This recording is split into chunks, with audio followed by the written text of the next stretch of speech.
या विधानसभेच्या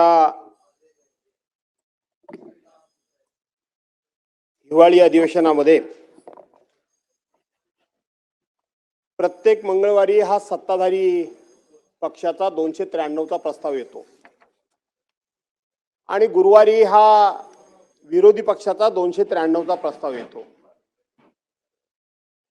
हे नागपूरचं हिवाळी अधिवेशन या ठिकाणी विदर्भामध्ये म्हणजे नागपूरमध्ये होतंय आणि संपूर्ण विदर्भ असेल, मराठवाडा असेल, कोकण असेल, पश्चिम महाराष्ट्र असेल, उत्तर महाराष्ट्र असेल, हा संपूर्ण महाराष्ट्र या अधिवेशनातून आम्हा शेतकऱ्यांच्या पदरामध्ये काय पडतंय याची खूप मोठी आस लावून आणि खूप मोठ्या या अधिवेशनाकडे डोळे लावून बसलेला आहे अध्यक्ष महोदय। परंतु सत्ताधारी पक्षाची आणि सरकारची उदासीनता सांगते की शेतकऱ्याच्या पदरामध्ये काहीही पडणार नाही। याचं कारण असं आहे की हा पहिला प्रस्ताव सभागृहामध्ये चर्चेला येत असताना जर एखादा कॅबिनेट मंत्री सभागृहात हजर नसेल तर सभागृह चालवता येत नाही, म्हणून एक कॅबिनेट मंत्री आहे। मला वाटतं ते मदतनी पुनर्वसन त्यांच्याकडे आहे। या 293च्या प्रस्तावामध्ये सरकारी पक्षाच्या वतीनं इथं कृषी विषय महत्वाचा आहे। कृषी मंत्री कुठे आहेत? इथं दुग्ध, मत्स्य आणि आपले पशुसंवर्धन मंत्री कुठे आहेत? त्यांचा पत्ता नाही। इथं महसूल मंत्री कुठे आहेत? महसूल मंत्र्यांचा पत्ता नाही। आणि म्हणून केवळ सरकारला एक प्रस्ताव आम्ही मांडला आणि बाहेर जाऊन मीडिया समोर मोठमोठ्यानं मुलाखती दिल्या म्हणजे शेतकऱ्यांच्या पदरामध्ये काहीतरी खूप काही पडेल। फलोत्पादन मंत्री पाहिजेत, आमच्या कोकणाचा विषय आहे फलोत्पादन मंत्र्यांचा।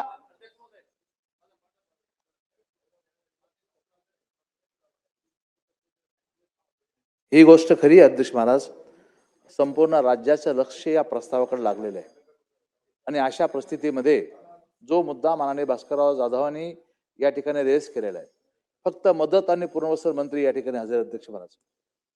ऍक्च्युअली कृषी मंत्री पासून तर या सर्व मंत्र्याला या सभागृहामध्ये अशा महत्वपूर्ण प्रस्तावावरती हजर राहणं अत्यंत आवश्यक होतं अध्यक्ष महोदय।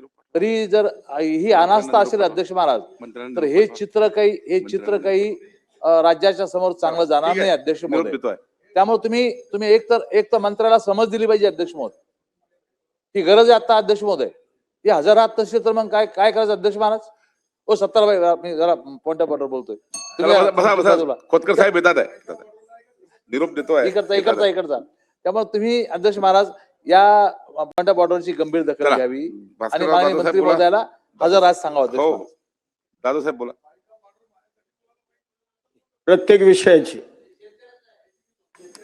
बघू जरा काय लिहिलं तुम्ही ते मंत्री महोदय, काय काय बघू जरा काय लिहिलं ते नोंद घेताय तुम्ही म्हणता ते बघू जरा, कागद जरा पाठवा बघू कोण लिहितंय। अहो लॉबी मध्ये एक सुद्धा सेक्रेटरी नाही, तुमचे मंत्री नाही, लॉबी मध्ये सेक्रेटरी नाही, डेप्युटी सेक्रेटरी नाही, ऍडिशनल सेक्रेटरी नाही, कोण आहे? काय चाललंय काय? अशा पद्धतीने कामकाज चालवता येतं? चालवा तुम्ही, आमचं काय म्हणणं नाही, आम्ही ओरडतोय, पण सरकारच्या वतीनं इतका गंभीर विषयाचा प्रस्ताव समोर आलेला असताना कुठे आहेत मंत्री? कुठे गेले मंत्री? त्याची दखल कोणी घ्यायची? आता सन्मान्य सदस्य रणधीरजी सावरकरांनी हा प्रस्ताव ओपनिंग केला, त्यांनी सुद्धा सरकारी पक्षाच्या वतीनं बोलत असताना ते फार मर्यादेच्या पलीकडे जाऊन बोलू शकत नाही, परंतु प्रशासनाची मानसिकता काय ही त्यांच्या बोलण्यातून सातत्याने या ठिकाणी दिसून येत होती की कशा पद्धतीनं लोकांच्याकडे बघण्याचा दृष्टिकोन प्रशासनाचा नकारात्मक आहे ते सांगत होते। आम्ही केवळ टीकेला टीका करण्याकरता या ठिकाणी नाही आहोत, म्हणून मी म्हटलं की कुठे आहे पशुसंवर्धन मंत्री, दुग्ध विकास मंत्री, मत्स्य मंत्री, महसूल मंत्री, कृषी मंत्री, कुठे आहेत सगळे मंडळी? कोणच नाही। हे पीए तुमचे फक्त बसले तिथं, ती अदृश्य गॅलरी आहे म्हणून म्हणायचं, अदृश्य झाले कुठे ते सगळे? दादासाहेब आपण मुद्दे मांडा। मी मुद्दे मांडतो, काय हरकत नाही, पण ते कशा करता मांडायचे? लिखित देऊन टाकतो सगळं, म्हणजे लवकर आटपता येईल। नाही बोला, आपण बोला, ते सांगतोय ना। पण सागरजी चुकीची आहे का? बोलवा ना। हा हो येतात, बोला आपण, येतात। अरे हा अरे माझा चैनसूक क्षमतेची माझा आठवणीत आले एक शेर सांगतो. अध्यक्ष महाराज म्हणाले, भास्करराव तुम्ही चालू करा. जब मेरा जनाजा निकला तो सारी दुनिया देखने निकली, पर वो कमबख्त न निकली जिसके लिए जनाजा निकला. चला दादासाहेब बोला. दादासाहेब बोला. हरीशजी बसा ना प्लीज. महाराष्ट्रातील ताज्या बातम्यांसाठी बघत रहा टाइम्स टुडे टीव्ही. सोबतच शेअर करा, सबस्क्राईब करा आणि बेल आयकॉन प्रेस करा.